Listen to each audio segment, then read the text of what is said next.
이태 2017년부터 2022년 기준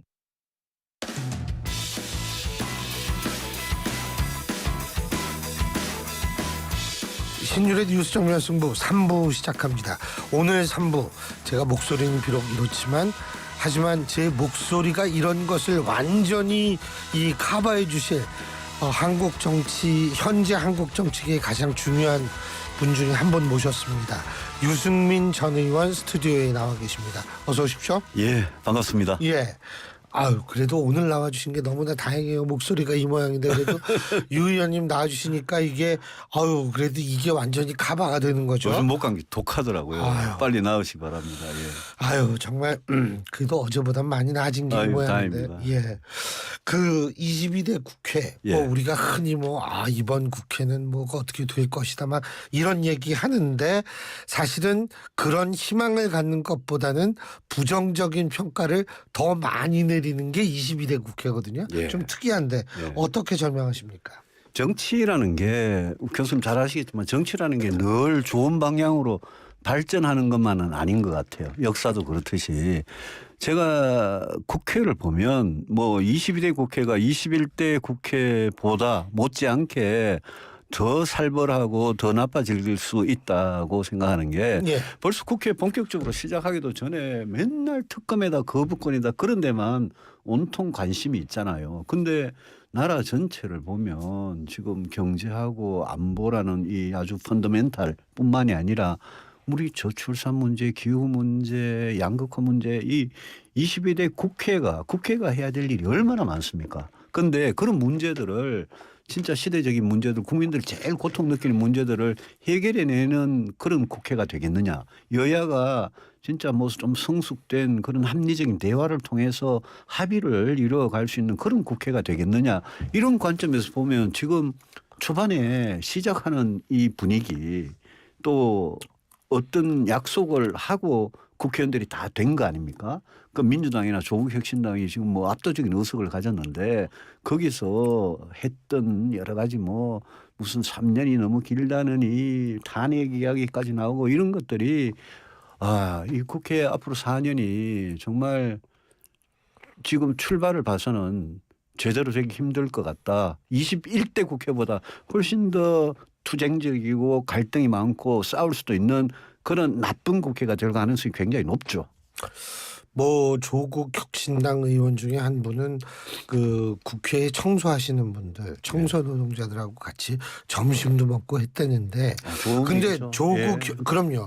그런데 그날 오후인가 뭐 다음 날인가 대통령이 안 보내는 거 버립니다. 뭐 이렇게 붙여가지고 그거 버리려면 자기가 집에 가지고 가서 버리든지 해야지. 그 청소하시는 분들 얼마나 힘들겠어요, 그거? 예? 아이고, 그 대통령이 보내신 당선 축하 난 화분을 그걸 가지고 하는 거 보고 저는 뭐 좀 약간 좀 좀스럽다 그런 느낌이 들었고 그건 뭐 난이 무슨 죄가 있습니까? 그렇죠. 예, 그 나는 이 자연인이 자연인한테 준 게 아니잖아요. 그러니까요. 대통령이라는 직책에서 당선자들 축하하려고 보낸 여야 뭐 가릴 것 없이 보내셨겠죠. 그 나는 난대로 고맙게 받고 그러고 또 대통령한테 할 말 있으면 하고 해야 될 뭐 법안이나 예산 가지고 따질 거 있으면 따지고 이게 좀 어른스러운 모습이지. 그걸 가지고 버린다는 이야기를 듣고 뭐 초반부터 저런 걸 가지고 저러나 싶어요. 그거 하나를 보면 22대 국회가 짐작이 되잖아요. 글쎄요. 근데 이게 정말 이게 정치가 너무 감성화가 되면요. 이거는 감정의 대립이지 이게 이 이성적이고 합리적으로 뭔가를 접해서 뭔가 결과를 도출해내기가 불가능해지는 거 아니에요. 이렇게 되면. 감정적인 그런 이슈들 거기만 매달리면 그래 되고 또 지금 이슈가 뭐 무슨 최상병 특검 김건희 여사 특검부터 해서 온갖 특검이 민주당이나 조국혁신당의 1호 법안 비슷하게 지금 그렇게 올라오고 있으니까 그게 이제 앞으로 그걸 어떻게 이 대통령이나 여당이 그걸 어떻게 대응하고 할 일은 어떻게 해내느냐 그게 해법이 굉장히 힘들겠죠. 더군다나 대통령 지지율이 지난주 한국갤럽 조사에서 21%가 나왔습니다. 예. 이거가 사실은 이 대통령 취임 2년 지난 시점에서 네. 노태우 정부부터 쭉 계산해 보면 네. 최저예요. 최저죠. 최저입니다, 이거. 지금까지 지난 2년간도 그렇죠. 예. 노태우 정권 당시에는 취임 후 2년 지지율이 28%였었어요. 예. 한국갤럽 기준으로. 근데 지금은 21%란 말이에요. 충격적인 숫자입니다. 예. 이게 앞으로 어떻게 될 거라고 보세요? 이 21%가 주는 함의가 뭘까요?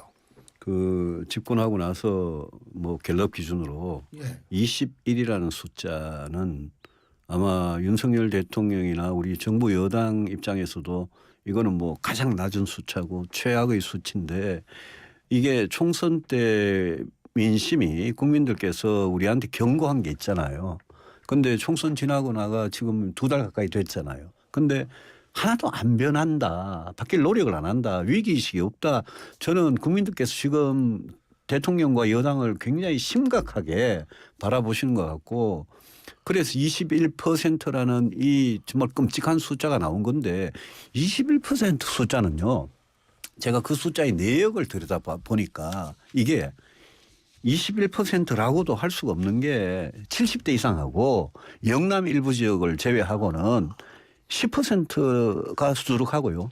연령별로 보면 40대에서 8%, 40대에서 8%고 30대, 50대에서 뭐 10%, 10몇 %고 중도층에서 15%고 서울하고 인천 경기에서 17, 18%예요. 그러니까 이미 10%대로 이미 내려갔다는 기분이 들 정도로 왜냐하면 영남 뭐 TK나 PK나 이쪽하고 60대 70대 제외하고는 숫자가 그냥 더 내려오는 거거든요. 거기도 40%가 붕괴됐습니다. 예, 그래서 저는 이거는 보수층에서도 이미 윤석열 정부에 대해서 이탈이 지금 완전히 본격적으로 이루어지고 있는 그런 신호같이 보이잖아요. 분명히. 예. 그러니까 이 점을 얼마나 우리가 대통령께서나 우리 국민의힘 여당이나 대통령 임기가 3년이나 남았고 이 3년 동안 나라를 위해서 얼마나 중요한 시간인데 이 21%란 이 지지도를 가지고 앞으로 3년을 대통령은 어떻게 일을 하며 여당은 어떻게 일을 할 거며 이게 앞이 캄캄한 숫자 아닙니까? 그런데 지난주에 예컨대 우리 국민의힘 당선자 연찬회 워크숍 거기에서 대통령께서 뭐 어퍼컷을 하고 지나간 거 다 잊어버리고 똘똘 뭉치자 그러고 뭐 108석도 굉장히 큰 숫자라 그러고 뭐 이런 이야기가 나오는 걸 보고 야, 이렇게 정신을 못 차리고 있으면 도대체 앞으로 3년 동안 정치를 나라를 어떻게 국가를 어떻게 운영을 해 나가려고 아직도 정신을 못 차리느냐 이런 생각이 굉장히 비참한 생각이 들어요 지금. 저는 21%라는 숫자 이걸 가지고 제가 뭐 그런 경고성의 어떤 메시지도 냈습니다마는 전 대통령께서 진짜 이 문제는 심각하게 보고 여당도 마찬가지입니다. 대통령이 못하면 여당이라도 잘해야 되는데 지금 그냥 한 몸으로 똘똘 뭉쳐가지고 여기까지 하던 식으로 그냥 해가지고는 하나도 바뀌는 게 없고 이 지지도가 더 떨어질 가능성이 높아요. 그렇기 때문에 저는 대통령께서 지금쯤은 어떻게 하면 이 국면을 완전히 전환을 해가지고 할 수 있느냐. 예컨대 최상병 특검법이나 김건희 여사 특검법이나 자기 대통령 본인이나 대통령 가족하고 관련된 그런 부분은 차라리 3년을 그렇게 질질 끌려다니는 것보다 차라리 좋다. 내 잘못한 거 없지만 야당이 그렇게 요구하면 받겠다. 이렇게 받아버리고 우리 그 대신에 우리 진짜 나라에 필요한 개혁을 같이 해보자. 이런 식으로 확 방향 전환을 하면 저는 그런 게 국정의 모멘텀이 될 거라고 오래전부터 주장을 해왔는데 대통령도 그렇고 우리 당도 그렇고 그런 생각이 전혀 없는 것 같아요. 그래서 저는 지금 뭐 제가 왜 국민의힘에서 제 혼자 이렇게 생각하는 게 외로운 목소리가 되지 싶을 정도로 저는 심각하게 봅니다. 김정숙 여사 예. 특검 주장하는 건 어떻게 보세요? 그거요. 우리가 야당 때 문재인 정부 때 인도에 그 대통령 전용기 타고 혼자 그래 가는 거 보고 그 예산 쓰고 가는 거 보고 잘못됐다고 우리 그때부터 비판을 해왔잖아요. 근데 그때는 우리 특검 주장은 안 했죠. 근데 지금 특검 주장은 국민들 제가 어떻게 생각하는 게 문제가 아니라 국민들 눈에 어떻게 비칠까가 문제라고 봅니다. 국민들이 지금 최상병 특검하고 김건희 여사 특검에 대해서 지지하는 여론이 상당히 높거든요. 그걸 계속 거부하고 있는데 대한 비판도 높고요. 예. 근데 김정숙 여사 특검이라는 거를 우리 당의 뭐 어떤 의원이 발의를 하고 또 우리 당의 일부 당선 이제 의원들이죠. 그 의원님들 일부가 그걸 하고 계속 하는데 국민들 눈에 야당이 아니라 국민들 눈에 이게 물타기 같이 그냥 비춰버리면 그러면 저는 별 소용이 없는 것 같아요. 저도 김정숙 여사가 뭐 무슨 기내식 하는데 뭐 6천만 원 넘는 비용을 썼다는 저도 깜짝 놀랐습니다. 그런 거는 밝힐 거는 밝히면 돼요. 근데 우리가 지금 여당이잖아요. 그리고 자료들 외무부 다 있을 외교부 다 있을 거란 말입니다. 그런 거 있으면 밝힐 수 있으면 밝히면 되는데 그걸 특검이라는 최상병 특검이라는 이게 걸린 이 마당에 그것도 거부권 행사하고 부결돼 가지고 국민의힘에서는 우리가 똘똘 뭉쳐서 부결 잘했다고 하는 이런 마당에 그거를 내놓는 게 국민들 눈에 그게 타당한 대응으로 보일지 저는 좀 걱정입니다. 대통령 지지율 조금 더 하락할 가능성?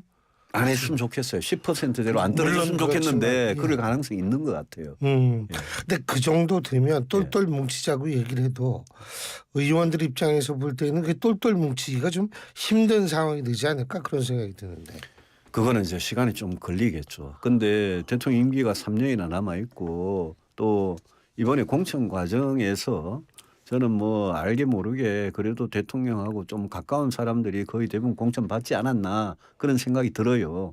그러면 처음부터 지금 이번에 시작하는 여당의 108명의 국회의원들이 처음부터 뭐 대통령과 거리를 두고 그러기 쉽지 않은 상황 같아요. 근데 중요한 거는 같이 똘똘 뭉쳐서 같이 망하는 쪽으로 가면 안 되잖아요. 똘똘 뭉치는 거는 좋은 쪽으로 가려고 그러는 거 아닙니까? 어떻게 하면 대통령 지지도든 국민의힘 지지도든 우리가 민심이 우리한테 떠나버렸다는 게 지금 증명이 되고 있는데 그거를 다시 잡기 위한 국민들한테 우리 이렇게 정말 할 테니까 우리 다시 한번 저희들 한번 믿어 주십시오라고 호소할 만한 그런 내용이 뭐냐. 저는 그게 중요한 것 같은데 그걸 가지고 위기를 돌파하는 거죠. 진짜 위기의식이 있느냐 위기를 돌파할 해법이 뭐냐 그걸 가지고 진짜 고민을 하고 그걸 가지고 워크숍을 하면 대통령 오셨으면 앞으로 당과 대통령과의 관계가 이렇게 좀 건전한 방향으로 가야 되고 대통령이 잘못하시면 우리 당에서 따끔하게 그거 할 거고 대통령이 잘하시면 진짜 똘똘 뭉쳐서 도와드리겠습니다. 뭐 이런 이야기들이 좀 나와야지. 아직 제가 보니까 우리 국민의힘 식구들이 지금 얼마나 태풍이 우리 앞에 닥치고 있느냐를 알기는 아는 건지 이대로 가면 민심의 어떤 태풍에 완전히 휩쓸려 가지고 당이 점점 더 60대 70대 6070 당으로 영남당으로 쪼그라들 그게 눈에 뻔히 보이는데 그 점에 대해서 왜 우리는 스스로 정치한다는 사람들이 스스로 이렇게 갑시다라고 해법을 못 내놓느냐. 그게 이제 너무 답답한 거죠. 그렇죠. 그게 저도 참 좀 그런 생각을 많이 하는데 자 조금 그 경제 쪽으로 좀 네. 여쭤보면 일단은 제가 볼 때 아젠다에서 쉽게 얘기한다면 이 민주당이 훅훅 찌르는 것 같아요. 네. 그럼 이쪽은 이거 그러면서 아무런 대응을 못하는 것 같거든요. 네. 그러니까 이 가장 대표적인 게 연금 그리고 또 하나는 뭐냐면 종부세 네. 이런 거. 근데 일단은 연금 문제에 대해서는 유 대표님께서 좀 그거 받으면 안 된다. 저는 받으면 안 된다고 생각해요. 예, 그렇게 말씀을 하셨던 것 같은데. 두 가지인데요. 예. 하나는 먼저 우리가 잘못한 것부터 이야기할게요. 지난 2년 동안 윤석열 대통령과 이 정부가 국민연금 개혁에 대해서 정부의 안을 내놓지 않았는 게 이 상황을 만든 겁니다. 왜냐하면요. 정부가 우리는 국민연금 힘들더라도 이렇게 개혁하겠습니다라고 단일 안을 국회에 내놓고 이걸 가지고 국회하고 정부가 예. 협상을 합시다. 이렇게 나왔으면 이렇게 역공을 당하지 않아요. 그런데 정부가 그 단일안 안 내놓고 지난해 가을에 정부가요. 자료는 이따만큼 갖고 왔는데 그 안에 안이 24개 안을 갖고 와가지고 글쎄요. 이걸 가지고 국회가 알아서 해 주십시오. 이런 식으로 나오니까 국회가 공론화위원회 만들어가지고 요번에 2가지 안 중에 한 가지로 이야기를 좁혀갔잖아요. 예. 거기에 민주당이 그걸 덜컥 하겠다고 나오니까 정부는 안이 없었거든요. 그게 기본적인 잘못이었고 예.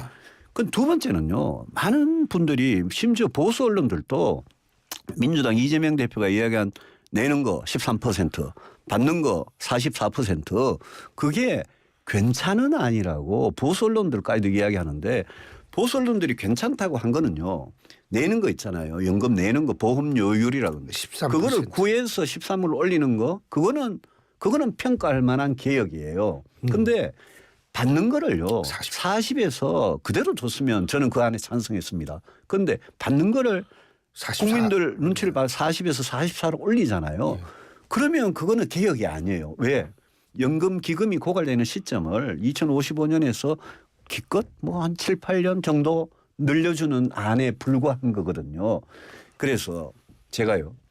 역대 연금을 한번 보세요. 처음에 1988년에 이게 내는 거는 3% 받는 거는 70%라는 아주 어마어마한 차이로 시작을 했는데 그게 김대중 정부 때 노무현 정부 때 두 번의 개혁을 거쳐 가지고 지금 9% 40%가 된 겁니다. 특히 2007년에 17년 전이죠.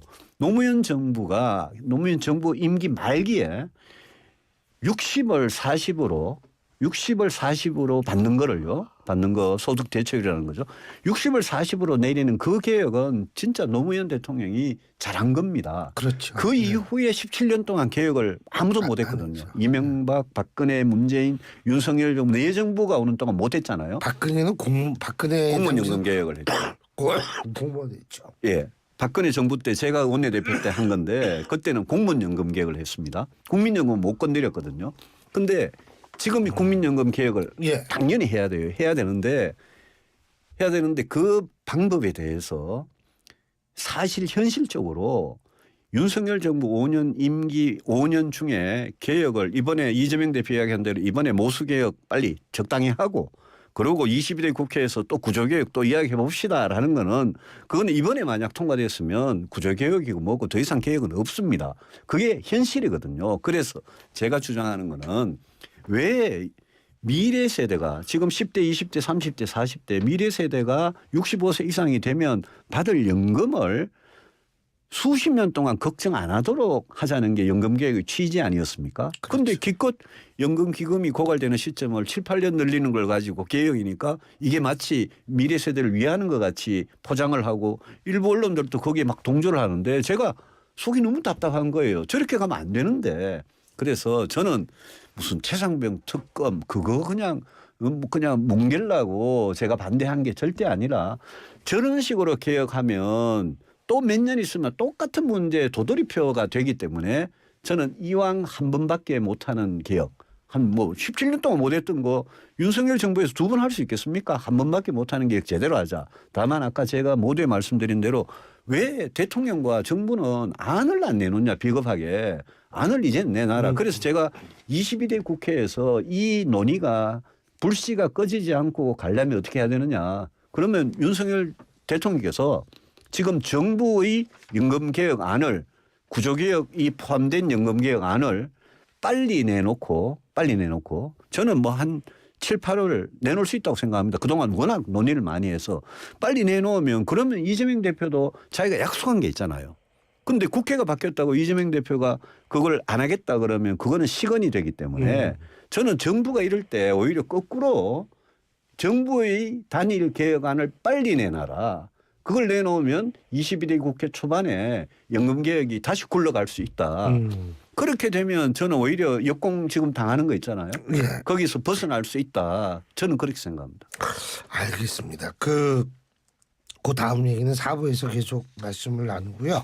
아까 제가 대통령 지지율 얘기한 한국갤럽 여론조사는 지난 28일부터 30일까지 전국 18세 이상 1,001명을 대상으로 한 전화 면접 조사임을 말씀을 드립니다.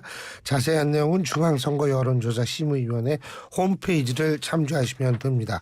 자, 그러면 신유래 뉴스 정면 승부 3부 순서는 여기서 줄이고요. 잠시 뒤 4부에서 유승민 전 대표와 계속 얘기 나누겠습니다. 오늘은 경기공예학교 브이